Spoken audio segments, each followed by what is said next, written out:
Hi, everyone. I hope you can hear me.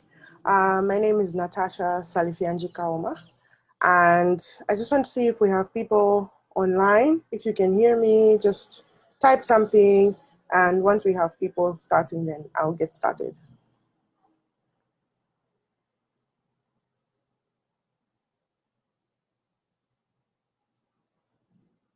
Okay, so I guess I can just start. So my name is Natasha Salifyanji Kaoma, and I'm based in Zambia. The way this will run is that I will tell you a little bit about myself, and we'll go past a couple of definitions, and then from there we will go straight into a question and answer session. So if you have questions, if you have any concerns, if you have anything worth sharing, you can post them down on the comments and I'll see them. I must give two disclaimers though. So one, this is the first time I'm doing something like this. So if any tech thing goes wrong, please feel free to let me know. And the second thing is that I don't know everything, and this is a learning point for all of us. And so if I'm wrong or if you have anything to share, please feel free. I believe that there's always something to learn from everybody. So I'll go straight into it. If you can hear me, just press yes. If you can't hear me, let me know, but I'll go straight ahead. So my name is Natasha. I am an award-winning doctor from Zambia. I am a senior resident at the University Teaching Hospital. And apart from that, I also work with an organization known as Copper Rose Zambia. And Copper Rose Zambia is an organization that works on sexual reproductive health, mentorship, and leadership. And we also do work on economic empowerment, but our goal is to empower youth and women in Zambia and hopefully in the world one day. I'm also currently a student at the London School of Hygiene and Tropical Medicine. And yeah, I do so many things. I do consultancy, mostly on sexual and reproductive health programs. I also do research on adolescent health. So yeah, this webinar is about how to build a side hustle. And I'll go through a couple of definitions. So there are two things. So the question is, what is a day job? So a day job is something that is a regular job, something that you do and that gives you the most money, or that is your main source of income. If you're a student, I think being the student is your day job. So something like that. A side hustle is something that you do to supplement one's own work. So for the sake of this, so usually a side hustle is something you do to make extra income. But for the purpose of this conversation, let's just agree to have side hustle as something to mean both. Something you do for money, like an extra job, and side hustle should also be able to mean something you do for passion, following your passion. Maybe if you like working with communities, if you like working with women, let's just say side hustle will be used to mean both of those things for the sake of this conversation. Yeah, so most of the times people ask, how do I develop a side hustle? How do I get to do something outside my work? For me, I was a medical student at the time I started Copper Rose. And I think the main question you need to ask yourself is, what interests you? For me, I went for something health related. Of course, I merged with someone that was doing something in terms of leadership and management. But at the end of the day, how to develop your side hustle is to ask yourself, what interests me? What am I interested in? What am I good at? Because that's also something you need to think about, what you are good at. What are you good at? What extra thing can you do with very little effort? The other thing you need to think about is what gives you a sense of fulfillment. What do you do when you're so happy that you did, or you're so happy that you're a part of? And those are some of the things that you need to choose from for your side hustle.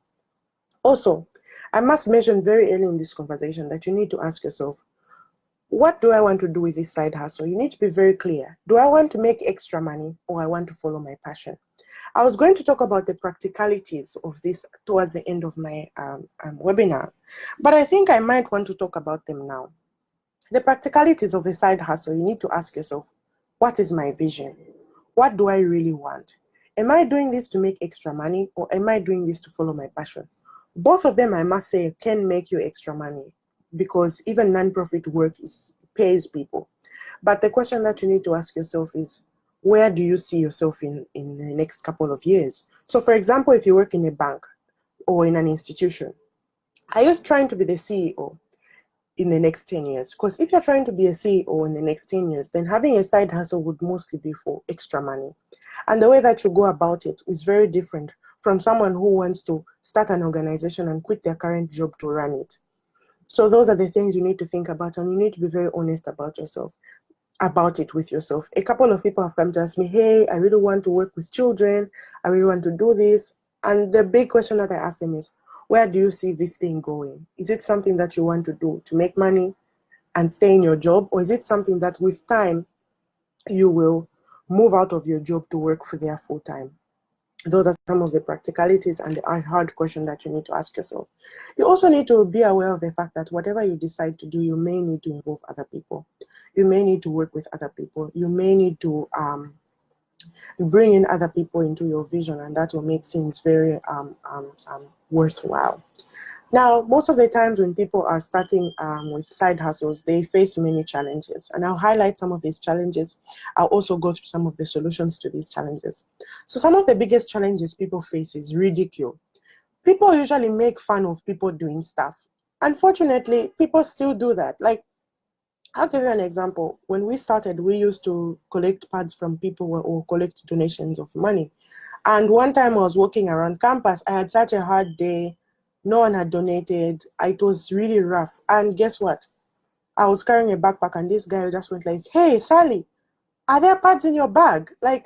So they were making fun of me, and it was not a very pleasant experience. But at the end of the day, that's just going to happen regardless of what you do. And sometimes that makes people afraid to get into their side hustle. So some people maybe bake cakes or do something like that, and they're like, I can't be sitting around carrying a lunchbox of cakes, so I can't be sitting around carrying phones, or I can't be sitting around carrying things, and that's embarrassing. And the thought of that makes them not want to do it. So ridicule is definitely part of the package of challenges that you will face. But small beginnings are usually despised, but that's not a reason not to do it. Because as time goes by, once your thing works, people will take you seriously. And people will even start saying, oh, I know that person. She used to be in my class. She used to be at my school. But that was the exact same person that was laughing at you. So people's perception of you changes. So you don't have to use that as a reason not to do something. Yeah.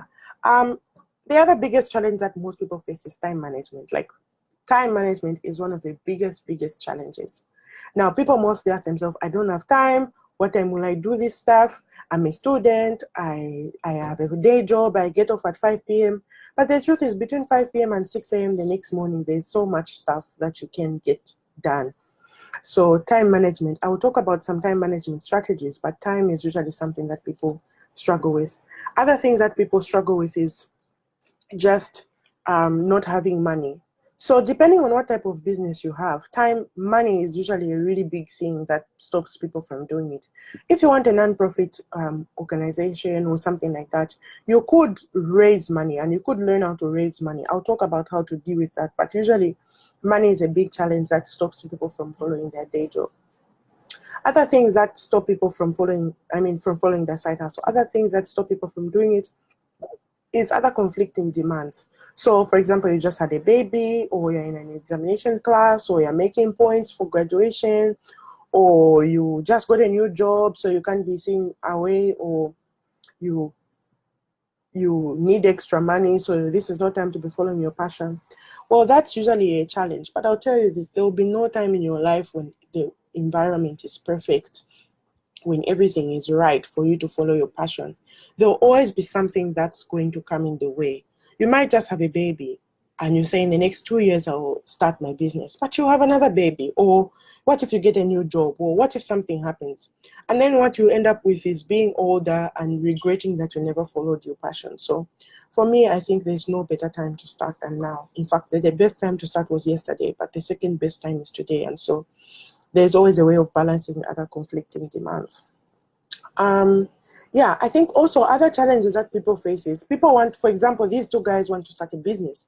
Before they even start doing anything, the first thing they're thinking of is how they're going to share their money.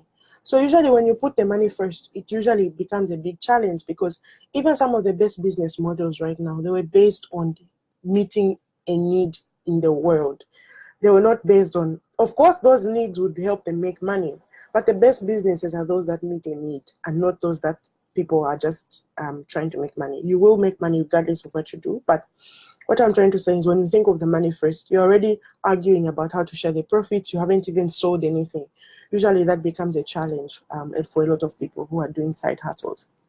So how to navigate challenges. So in terms of time management, I'll tell you that the best way to manage time is to have a routine. Now, having a routine is cutting out all the small things that take up time. Things that take up time, choosing what to wear, choosing what bag to carry, especially for women, choosing what to eat. Those kind of things are so unnecessary. You want to spend as little time on those kind of things as possible. Do you realize Mark Zuckerberg wears the same shirt every day, the same gray t-shirt? It's not because he's boring or he doesn't want to wear anything. It's because choosing what to wear every day is a total waste of time. So you need to reduce on things that waste your time. For a woman, you can say Mondays, Wednesdays, and Fridays I wear trousers. Tuesdays and Thursdays I wear skirts. You can come up with some fixed routine which doesn't take up your time. You can carry one handbag the whole week, so that every morning you don't have to spend extra 5 minutes changing things in your bag or changing your makeup color or things like that. When you're doing a side hustle, it's a sowing stage of your life. You're investing, and so you need to save as much time as possible. For students, you spend so much time mingling. People are always visiting other people, doing so many unnecessary things, and usually that takes a lot of your time. So in order to save time, cut out things which don't help you, which are not necessary. Cut out visiting people, watching stuff, all those kind of things. Those things take up so much of your time. Put in the things which are really going to make a difference. Ask yourself, in 5 years, will this, what I'm doing, make a difference? Or will it not make a difference? So those are some of the ways in which you can create more time to actually do stuff that's necessary. Another problem that people have is money. So in terms of money, I have a theory which I think has worked. But first of all, the first few steps will be about a lot of sacrifice. You might not make profits, or if you may have to invest those profits back into your business. So the beginning stages are for sacrifice, and people need to know that. Your family should know that. Your boyfriend, girlfriend, husband, all those kind of people should know that, and they should be ready to support you and to know that you won't make money. Because usually when you're doing something, the first thing your mom will ask you is, or your dad or whoever will be like, this same thing, you're always going there, you don't even make any money. So be ready to not make money or not see the immediate benefits. If you're running a for-profit business, borrow money from credible sources, or borrow money from the place where you have the least interest. In Zambia, there's something they call kalova. Like, maybe you borrow like $100, you have to pay back like 200 or 150 or something. That's not a good lending rate. So don't go to a kalova trader or something. Go to someone who, even if you never paid them back because your business didn't work, they would still give you the money. And if you look at most of the successful entrepreneurs, they borrowed from their relatives, from their father, from their whoever. Those kind of things are the best for someone that's just starting out. If you're starting a non-profit thing, you want to start a foundation or something that is not for profit, you need to get other people to support you. You need to be able to raise funds from external support, because that's what you'll be doing most of the time. I see people that start an NGO, they just get their whole salary, buy shoes for children and go and donate them. That's fine, that's great. You can do that as part of your CSR. But the problem is when you are broke, then your organization stops running. But your organization needs to run, whether you're broke or you're not broke. And some of the best ways to do that is to not use your own money. You can use your money for logistics. So for example, you can use your money to pay for transport if you are going to run a non-profit organization. If you're going to run a for-profit, it's a total different story. You can use your salary to buy extra equipment or expand your business. That's acceptable. But I think for non-profit businesses, it's not the best thing to use your own money to buy stuff for charity. You can use your money for logistics. It sounds really bad and really selfish, but the truth of the matter is that if you're going to make your charity into a multi-million-dollar charity, you need to learn to raise funds. And you starting with your own money is not the best, because you will not learn funds over time. I've seen people that end up borrowing to run their own charity, which doesn't really make sense, because you can't borrow money for something that's not making profit. Other things you need to do to mitigate challenges is you need to get a a team. You need to get a team. Anything that you're doing will need more than one person. You only have 2 hands and 2 legs.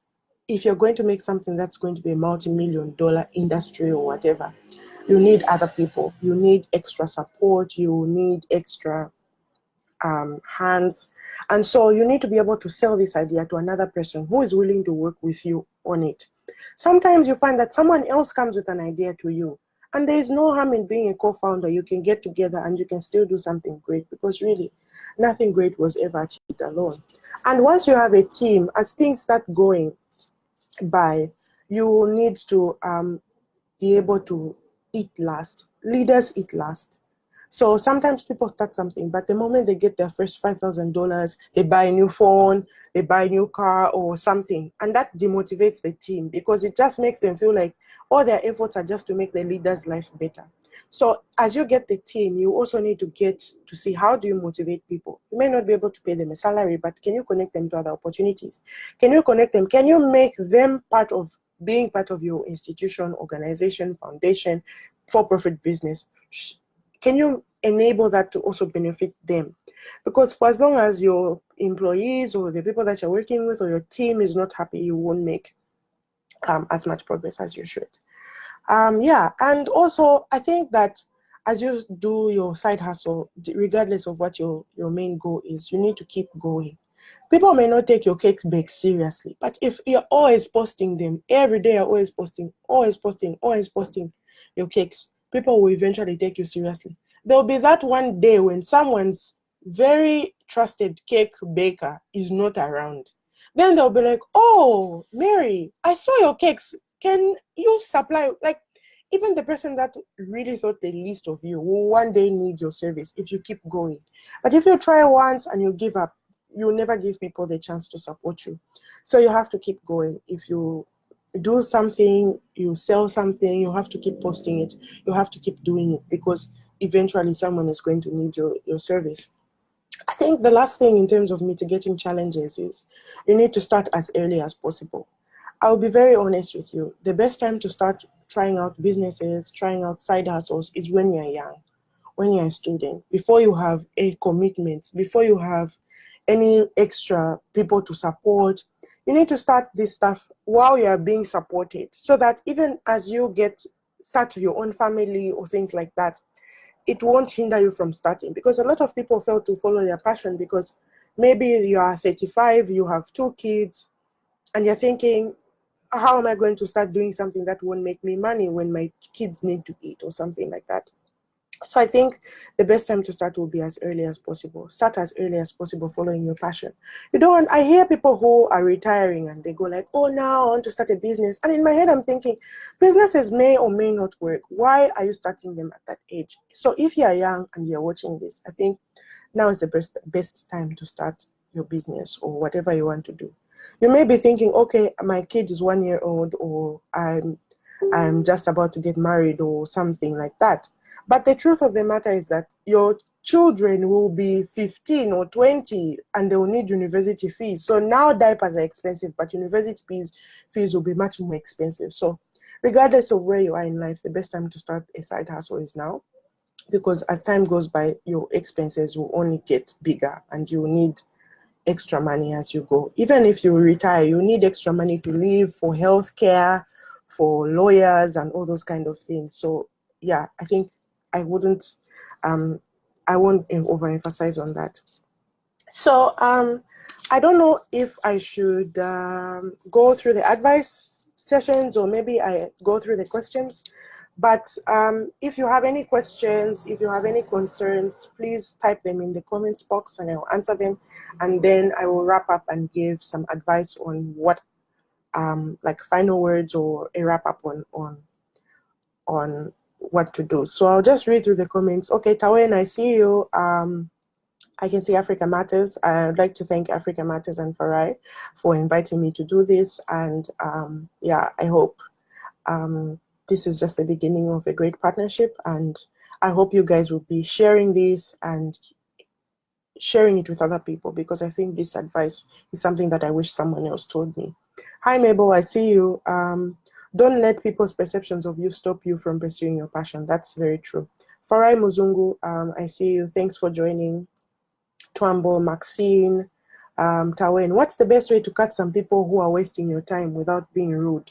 Well, it depends on what kind of time wasting you're talking about. So there's some time wasting which is so there are many ways that people waste your time. So one, people waste your time when they give you fake promises, which they might not do. I've also had those experiences where people come and tell you, hi, we really like the work you're doing. We really want to work with you. You send proposals, they steal your ideas and use them for other things. You try again, they still do that. And so sometimes you have to cut off yourself from people that waste your time. You can either do it by saying or just by the way that you behave. So one, are you sparing time for them? For example, if they want meetings and things like that, you can say you're not available. Two, you can prove to them how worth it you are. But this is it's a very large context, and I wish you asked it more directly. But in terms of time wasting, you need to figure out which things are wasting your time, which people are wasting your time. And if someone is wasting your time, you could either learn from that experience or cut them out, or tell them directly, like, hi, one way that people waste time is when they don't tell you what they want.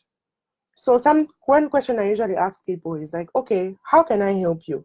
Okay, and keep asking them until they realize maybe they don't know what they want. Some people sometimes message me or call me and they ask me for help, but then I ask them, like, what kind of help do you really, really want? Like, how can I really, really work with you? And sometimes when they're not clear, I tell them, okay, you go back and think about it and come back when you have a solid example. So that's a way of not being rude to someone, but also telling them, like, for lack of a better term, let's not waste each other's time until we're very sure with what we want from each other. Sometimes also in an organization, there are people that join and they don't really want to do the work, but they just want to be part of it. So usually for people like that, we just tell them, okay, the minimum requirement is you need to volunteer for this number of hours. And anyone who's not meeting this number of hours is not going to be allowed to do it. Sometimes it can be done by you or any other member of the team. To just be honest with people, like, okay, you know what, let's not waste each other's time. You may not want to say that, but you can just set some strict rules which will determine whether something is wasting time or it's not. But usually that's how you deal with people. You just set rules, and anyone who doesn't follow them will be not allowed. Susan, I see you. Mabel, yeah, Chimwemwe. Choosing what to wear is a waste of time. Yeah, Jackson, it's really true, because sometimes we spend, okay, I used to spend a lot of time like just picking what to wear. I'm not really like a fashion guru or something, but I realized it was unless your side hustle is about fashion, what you wear shouldn't really matter. Of course, don't look embarrassing, because they say the first impression is everything. But what I mean is that if you're going to wear jeans and pants every day because that's your most comfortable clothing, wear those. Change the tops, but wear the same type of things. It reduces how much time you spend. So Farai asks, with regards to starting a business with different people, when everyone is not putting in the effort, is it advisable to call it quits and try to go at it alone? So in businesses, I'll be very honest with you, not everyone puts the same level of effort. That's just a truth. Not everyone puts the same level of effort, but you need to ask yourself, sometimes some people's ideas is the level of effort that they are putting in. So for example, some people help you criticize your own ideas. Having extra people in the business always improves the quality of your work. Those people may not be working. Sometimes you may have to go ahead with those people. Eventually, they will just fall off naturally. For those people that don't fall off naturally, eventually something is going to happen. But or it's another way is to make the benefits package dependent on output. So for example, if you're going to pay people per hour, you give them money based on how much they have worked. So that helps people who are not serious about it go out or step out or things like that. But also having very honest conversations with the people you work with makes it easier. So for example, with us at Copper Rose, we have very honest conversations with each other. And so especially I try to find out from people, okay, you're not putting in that much time. What's the problem? Do you feel so? Sometimes one of the people that I work with said, you know what, I feel like you're the only one who travels and I never get to travel, or I never get to do any of this stuff. So I started giving them more travel opportunities. So sometimes people don't put in the same kind of effort because of many different reasons. One, they don't understand the vision. So sometimes you may have to explain the vision to them about what you're doing. Where do you see us in 10 years or in 5 years? And how do they fit into that vision? So sometimes that makes people not put in effort. Also, people don't put in effort if they only see you getting the benefits. They don't get the benefits. So that sometimes affects the effort. So try having honest conversations with them, direct conversations like, hi, I've noticed you're not putting in that much effort. Why is it like that? What's the problem? And you can give them time. But shunning people out in the beginning is not a very good idea, because people, two heads are better than one. Sometimes also understanding people's strengths and weaknesses. In my own organization, I noticed some people are good at writing, some people are good at speaking, some people are good at implementing activities on the ground. So if you give the person who's good at speaking a writing task, they'll be very slow, they won't do it, or they'll do a really bad job. It doesn't mean they're a bad person. So as a leader, you need to understand what people's strengths and weaknesses are and work with those things. But if you've tried all the avenues and it's still not effective, and you've talked to them and there's still no change, then you can start to make the benefits or the pay equivalent to the work that is put in. That's the very best way, and eventually they will fall off. How demanding is it to start an NGO? Someone has asked. Well, it's very demanding. I must say that you should forget about sleep, forget about, yeah, well, of course you will sleep to stay healthy, but like you won't get 8 hours a day or 10 hours a day. It's a lot of work to do more than one thing. And I think that it's a lot of hard work. Nothing great came without hard work. I actually had a quote from Dwayne Johnson, and it says, success is not about greatness. It's about consistency, and consistent hard work leads to success. Greatness comes as a work of succeeding for many times. So, okay, I can't really pronounce your first name, but Daka, it's really demanding, but it's possible. And I think nothing is impossible if you really want to go for it. It's just about being honest with yourself and asking yourself, is this something I really want to do? Because sometimes people choose their passion from other people. So you've seen, oh, Natasha is doing this, let me do it. But you need to understand that there are certain factors that have helped this person succeed. So for example, this person is maybe good at public speaking, or they're good at writing, and maybe you're good at other things, or other combination of factors. So you need to look within yourself. If there are things which you don't know, you can learn them. For example, I had really horrible people skills, but I learned them over time, and I've tried to pick up on that. And so there are some skills you can do. If you can't acquire them, you can bring in people to your team who have those skills. But it's not impossible, I would say.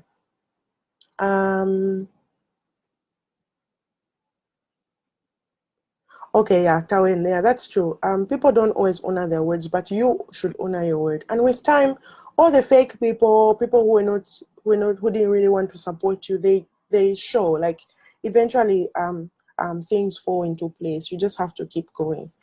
So, since there are no more questions, I'll go straight into the tips of words of advice that I have put together. And so the first thing is that, which I've already said, it's a lot of work, lots and lots of work. Behind every success is so many hours. There's a saying that it takes about 10,000 hours to be a professional at something.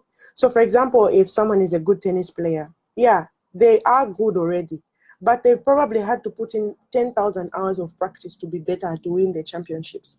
So you may have some talents, you may have something you're passionate about, but regardless of what it is, you need to put in more hours to become better at it. And success is about consistency. Yeah. So succeeding at a side hustle is also a process. So you've started a business and you want to have 1 million subscribers into your YouTube channel in one day. It's a process. You need to learn what people like, what people don't like, how to adjust your thing. You may need to get a better camera, all those kind of things. There's a saying by Warren Buffett. I never really get it right, so I'll just paraphrase, but he says something like, it takes 9 months to have a baby. Impregnating 3 women doesn't make the time shorter.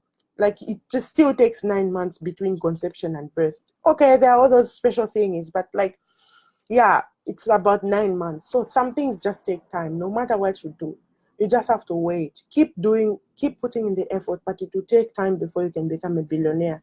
I've been seeing a lot of people talk about Tyler Perry and things like that. But you guys, Tyler Perry has been working for like the last 30 years. His first play only had 20 people or 30 people. But like, you already think, like, what also sometimes prevents people from following their side hustle or making it their full-time job, which is what I intend to do. It's the fact that they want to have a studio on the first day. No, like you need to learn how to have a show, how to get people to come to your show, how to make a show bigger, where to put the camera. That's when you can make a studio. Like you don't just, your dream is to make a studio, which is why I said, like, you need to think about what is your vision?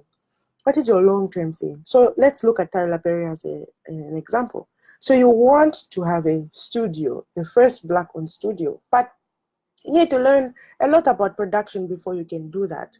And it's a process. Also, another word of advice is networking. Networking is everything. Find like-minded individuals. I've found a lot of people that I work with. Well, some of them are not really my friends. Some of them are acquaintances. Some of them will just talk about business. Some of them have become really close to me. And whatever you do, everything is about networking. It's about meeting like-minded people. People who are doing stuff who will make you realize that even if you only made 20 kwacha or $2 in profits this month, next month is a chance for you to do better things. You don't want to hang around people that make you feel bad for doing what you're doing. So find the right networks. Go for networking events. So some of the best things, I'm not a very social person, but if something is networking related, I will go, because I think it's a good opportunity to meet other people that do similar work, or meet other people that doing work that I look up to, or people that are older than me. Some of my greatest friends are like in their 40s, like those are some of my friends right now. But you need to meet people that are doing what you want to do in future, or are doing better than you. They shouldn't intimidate you, but it should show you that it's possible. Also, people doing similar kinds of work. If you're selling phones, meet someone who sells phones, find out what they're doing. Or hang out with other traders, hang out with other people who do even a different kind of business, but usually the principles are the same. Yeah. Also, another tip is, please, people, graduate from motivational speakers. You know, there's sometimes people go for networking events, like they're always going for motivational talks, always going for motivational talks. How can you go for motivational talks for 5 years? Like, at some point, you need to graduate from those kind of things. You need to graduate from just listening to motivation to actually doing something. Because no matter how many motivational talks you go to, if you don't act, you are just as good as the person who stayed at home. So what happens is that you end up being an armchair critic. So at any given point, you need to graduate. I feel like motivational speakers is like breast milk. It's a really good place to start. They really make you see things from many different places. But you can't live on breast milk all your life. You have to graduate to doing. You need to, from motivational speakers, you need to start reading stories of people who did successful businesses, how they did it, how they combined their family life with their business, with their those kind of things. So you need to keep graduating. You need to watch TED Talks. You need to be in a position where you are motivating yourself, like you are becoming better, because you just can't be always listening to motivational speakers. You need to reach a point where you're actually doing, and eventually you will become someone that motivates other people. Also, no great thing was achieved without a team. I think I already touched on this when I spoke to when I answered Farai's question. You need a team, you need people that you can work with, because if you can't even convince one extra person to work with you, how are you going to sell goods to other people? If you're bad at selling, if you need to convince one person who will then sell the goods to other people. So whatever you do, you need a team, and in order to, like, dynamics of team motivation and all those kind of things, I think that's like for another webinar, but yeah, you need to get a team. Also, I want to touch on something, because this has been a really big issue with a lot of young change makers. There's nothing wrong with being a silent partner. There's nothing wrong with being a co-founder or someone that's not in the spotlight. A lot of young people struggle with, like, maybe there are two founders and maybe only one of them is winning awards or things like that. There's nothing wrong with being a silent partner. If you look at Bill Gates and I'm looking at this, talking about these people, I may not know everything about them, I must say, but I think they're people that you can refer to. All the great things were founded by more than one person, most of the time. And regardless of who is the face of the business, other people still benefit from that. Like, even if you're the silent partner, there are always benefits that come with that. So that should never be a reason for you to be discouraged. I see a lot of people end up closing their organizations and fighting because they are fighting for recognition. But when you really think about it, if your business makes $10 million and you own 15% of the shares, 15% of $10 million is great. Like 15% of $10 million is so much money. It's like so much money. You can still, that's still better than doing something different. So people would rather own 1%, 100% of $1 million than own 15% of $10 million. If you do the math, you realize 100% of $1 million is way less than 15% of $10 million. So what I'm trying to say is some visions are so big that there's no harm in being a silent partner. There's no harm in not having the spotlight. And that's usually what causes a lot of people to fight. So when they just start a business, the first thing they're thinking of is how are we sharing the profits? Build the business and everything will fall into place. So are there any last questions, comments, or pressing issues before we wrap up? If you have any questions, comments, you can post them there. But if you have any questions or comments after this, if maybe you're watching this video after this live recording, feel free to inbox me on Natasha Salifyanji Kaoma, Healthcare Champion, and I will be ready to answer these questions, or you can refer them to Africa Matters, and they will forward these questions to me. Otherwise, thank you so much for joining in. I don't see any questions. Okay, there's none. So thank you so much, everyone. I hope this was beneficial. I hope this made a difference. And if you have to remember one thing about everything I've said, it's the one thing that's bothering me this month. Please graduate from motivational speakers and actually get to doing stuff. Yeah. Thanks. Bye.